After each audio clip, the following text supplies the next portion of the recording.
Hi there, Kieran Ryan here from the International Clinic of Nutrition. Now, a question I've been asked recently about chronic fatigue is where do I start? What is the first thing you need to do with chronic fatigue? A lot of people are under the myth that there is no solution to chronic fatigue and that it's something that they just have to grin and bear with for the rest of their lives.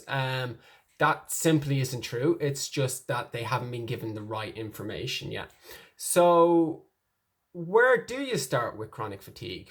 What should you do first? And to my mind, the very first thing you should do is try to identify what is actually causing your chronic fatigue. What's the underlying condition that's leading to your body not being able to produce enough energy?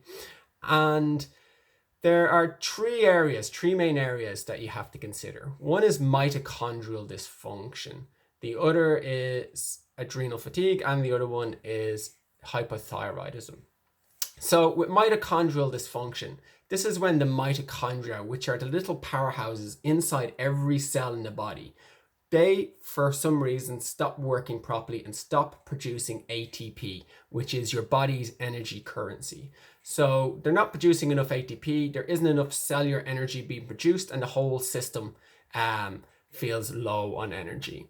So, if you wake up in the morning and you're just feeling you've had a full night's sleep and you're still feeling absolutely exhausted, that would be a sign of mitochondrial dysfunction. Another one is headaches and brain fog often goes with it when the brain's just not getting enough energy. Often there's inflammation in the brain, encephalitis, which can cause this kind of feeling of brain fog, confusion, forgetfulness that often goes with it as well. There might be pain in the body, and very low threshold for exercise. So you do any amount of exercise and you feel completely wiped out afterwards. These are all classic signs of mitochondrial dysfunction. And often when a person has it for, many, many years, they end up with the diagnosis of chronic fatigue syndrome. And often that's a bit like, saying, oh, we can't quite figure out what's wrong with you. But we do notice that you've got digestive issues, cognitive issues, and you're exhausted all the time. So let's just say you have a syndrome. But really, if they were to look in deeper, they would find that actually the mitochondria are not working properly. And that's the absolute key to healing this condition. So then you have to ask, well, what's causing the mitochondria not to work properly? And there is some science that was produced just a few years ago talking about what's called cell danger response. And it's the idea that the cells in the body have detected some sort of danger, and so they've shut down. And instead of the mitochondria producing the ATP, they've closed down and they've started sending the ATP to the outside of the cell, where it is now producing an oxidative layer. And the reason it's doing that is to close the cell down and protect the cell. But in the meantime, the cell has gone into hibernation and is not producing enough energy anymore. And that's why the person's feeling tired all the time. And so what's triggering that? Well, a virus could be triggering it. Like you hear about long COVID at the moment, for example. That's triggering the cells to shut down like this.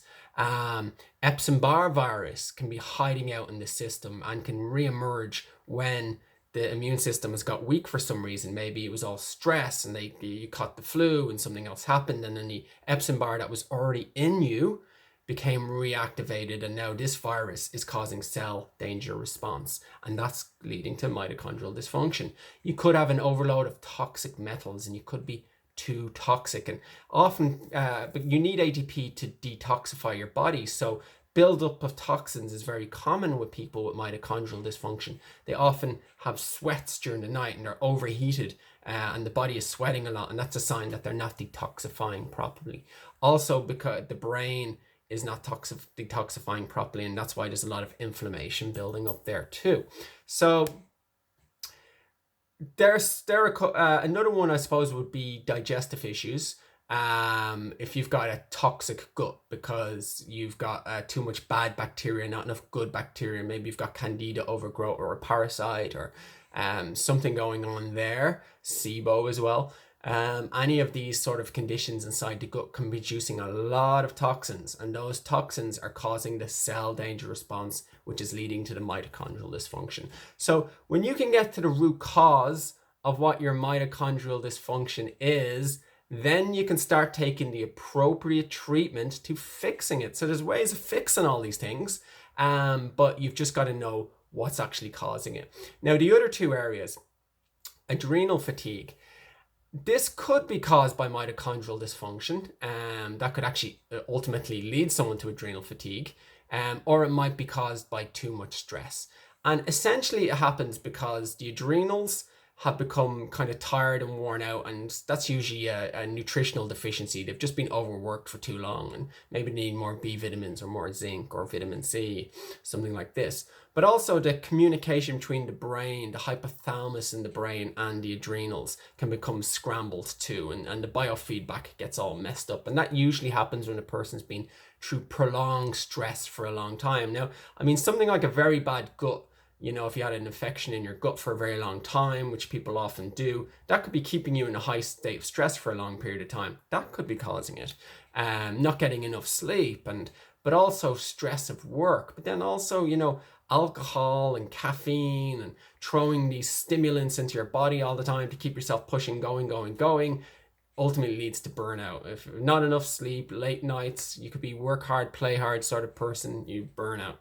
And you've got adrenal fatigue, and then you've got this constant malaise and constant exhaustion in your body. And it's not a mitochondrial thing this time, it's an adrenal thing. So you've got to rehabilitate yourself and support your adrenals, support the pathways, and get plenty of rest. And the third thing then is hypothyroidism. Now, interestingly enough, mitochondrial dysfunction often leads to hypothyroidism as well. And there's two main types. There's the first is really just nutritional deficiency. You've not enough iodine. You've had too much stress. Often, if your adrenals have been working very hard and they're getting tired, the thyroid will pick up. So maybe from adrenal fatigue, you ended up getting hypothyroidism. So mitochondrial dysfunction, that will also play a part, and that will also weaken your thyroid too. So you just need you need to rebalance whatever's incorrect in the body, and you need to give the right nutrients to enliven the thyroid again. But there is, of course, Hashimoto's, which is the biggest reason why people get a thyroid condition, and that's an autoimmune condition. And when you're dealing with any autoimmune condition, it's all about the gut. It's all about leaky gut or intestinal permeability. It's all about like food particles, undigested, getting across the gut barrier and causing inflammation. The immune system seeing those food particles, those strings of protein, and those proteins, those sections of protein, and then seeing them somewhere else in the body and thinking, oh, that looks like a foreign invader to me, so I'm going to attack it. And it starts to think that your body is a foreign invader. And so healing the gut, healing intestinal permeability, reducing food intolerances, these are an incredibly important part of healing Hashimoto's, as well as giving the right nutrients, not iodine, because that can cause the thyroid to flare up, but giving other appropriate nutrients and reducing the inflammation throughout the body and calming the immune system down. So there's a whole big techniques, and it's way beyond the scope of this video to talk about all that, but I will break it down in other videos. So that is the first and most important thing you can do. Now, as I mentioned, with the mitochondrial dysfunction, you can do an organic acids test. That's a very good test to do, and that will give several markers for the mitochondria and show that the mitochondria are not working properly. So you can identify, yes, it's my mitochondria that's the problem. And when the mitochondria is the problem, you can always say, well, then what's causing that problem? What's causing the cell danger response? With the adrenals, there's the adrenal stress test. saliva test throughout the day, and you can measure your cortisol and DHEA, and you can see if it's well below or if it's up.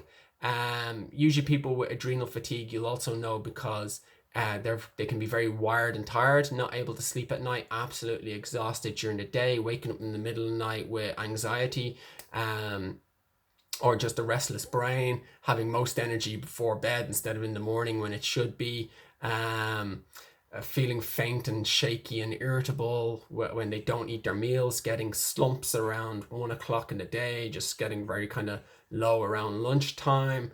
These are all signs of adrenal fatigue. Then with the thyroid, you can get a thyroid test, but it's important that you get thyroid antibodies done as well to make sure it's not an autoimmune condition.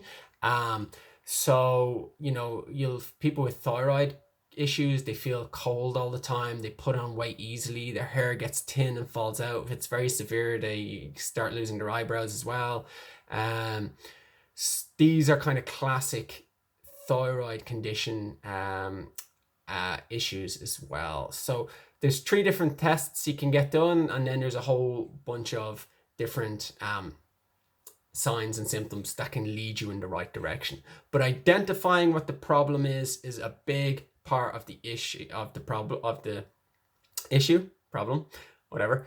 And it will allow you then to start moving down the right path towards rebuilding your health and overcoming chronic fatigue. So I hope this video was helpful, and I hope it helps you to take your very first step in that journey. And I look forward to talking to you again in other videos. Bye for now.